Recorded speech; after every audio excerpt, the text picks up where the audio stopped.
Hi guys!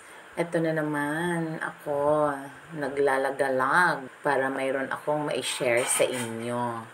At iyan, pumunta nga kami sa Talisay, Kalipatan sa Jacinto Masbate. Lagpas lang to ng Binantayanan Beach Resort. Ayan, nagtatampisaw. Kasi tamang-tama talaga siya. Grabe na ang init.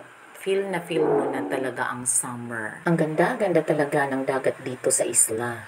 Tingnan mo naman, hindi pa siya polluted compare sa iba.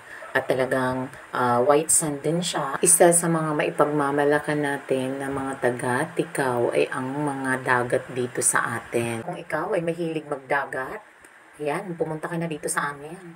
Libre lang yan, walang entrance fee. At syempre, nung pauwi na kami, hindi po pwedeng umuwi kami nang hindi kami aakyat dito sa malalaking bato sa Binantayanan Beach Resort. At dahil maganda nga ang view, syempre, hindi kami uuwi nung wala kaming mga picture-picture dito. At yan, tanaw mo talaga ang malawak na dagat sa iyong paligid. At ayan, malalaking bato. Ingat-ingat nga lang kasi medyo matatala siya. At ayan yung kabuuan niyan dyan sa taas. At pwede kang mag-dive dyan. Ayan, ito nga pala, kung gusto mo lang ng low-key na mga activities this summer, ayan, isa ito sa pwede niyong puntahan. At ito na nga yung pababa, medyo matarik din. So yun lang guys, bye! See you in my next mini vlog.